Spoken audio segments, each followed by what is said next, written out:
I don't understand why the government is cutting the educational budget. They want to save 306 trillion, but why should education be sacrificed? The budget is already below the constitutional mandate. I rely on the KIPK scholarship to go to university. But with this budget cut, there is risk that the number of scholarships will decrease.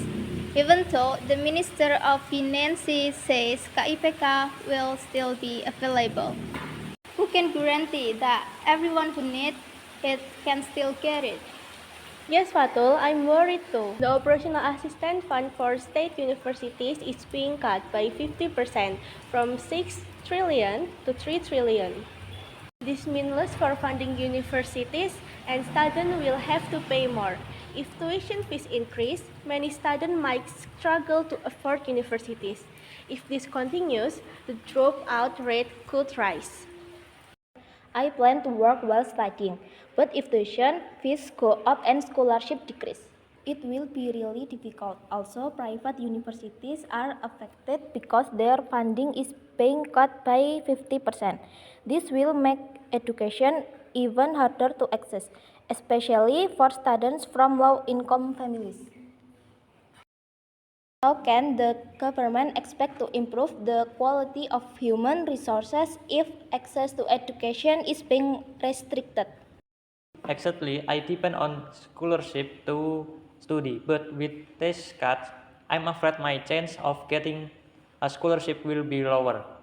The Indonesia Education Scholarship or PPI is also a risk, which could mean more than 200,000 students might not be able to continue their education. If this continues, the gap between rich and poor will get bigger. Only the rich will be able to go to university, while talent students from poor families will be forced to give up. I plan to work after graduating, but I still feel the impact of this issue. If wafer students can afford university, the job market will become more competitive. Companies may prefer hiring graduates from other countries because our education quality is decreasing due to budget cuts. I also see that the social media trends hashtag kabur aja dulu, meaning just live first, is becoming more popular. Many young people went to work abroad because they feel Indonesia provide enough opportunities. Yes, if the education budget keeps getting cut, more young people won't be able to study, and competition in the job market will be even tougher. Worse, if unemployment increases, crime rates might also rise because people will struggle to survive. The government should consider the long-term effect before making policies that harm the people. And this doesn't even include the impact on educators. Performance allowance for lectures at PTNBH and PTNBLU universities are being removed, which will create income inequality among lecturers. How can we achieve quality education if teachers and lecturers are not properly supported? So we need to question budget priorities. The free nutrition meal program is still receiving 71 to 100 trillion, even though its effectiveness is unclear. Meanwhile, education, which is clearly important, is being cut. This shows that budget decisions are influenced more by political negotiations than by what the people really need. That's right. If the education budget is sacrificed for a program that hasn't been proven effective, what will happen to our country's future? Is the government prioritizing political projects over education quality? This is why people are losing trust in the government. The education budget cut is one of the reasons behind the Indonesia Gelap or Dark Indonesia protest. Thousands of students are protesting the decision, but so far the government only say they will review the policy. There is no clear answer. If the government doesn't act soon, public dissatisfaction will only grow. student protests could get even bigger.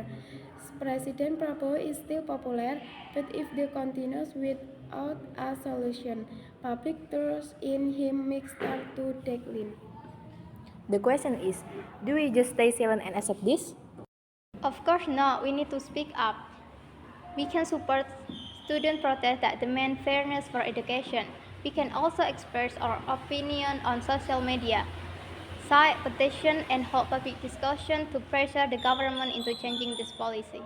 We need real solutions. The best option is to delay or review the free nutrition meal program before cutting the education budget. Education is a long-term investment and crucial for the country's progress. The government should be prioritize quality education before spending big on the programs. I agree. The education budget should be the priority first. Then programs like MBG can be implemented gradually. If education is strong, future generation will be more independent and won't rely on government aid. Also, the government can find other way to fund MBG, such as number 1, optimizing tax revenue, number 2, reducing non-priority expenses, number 3, encouraging private sector involvement. To prevent tuition fees from rising, the government should also expand scholastic programs beyond partnering with foreign university or private institutions. Increase transparency in education funding so people can see where the money is going and ensure proper allocation. Improve spending efficiency in other sectors without sacrificing education. Most importantly, students and the public must continue to monitor the policy. We need to push the government to set fairer priorities. Education is the key to our nation's future, and we cannot let it be neglected. So, do we all agree that education should come first before programs like MBG? Yes, Education first, then MBG.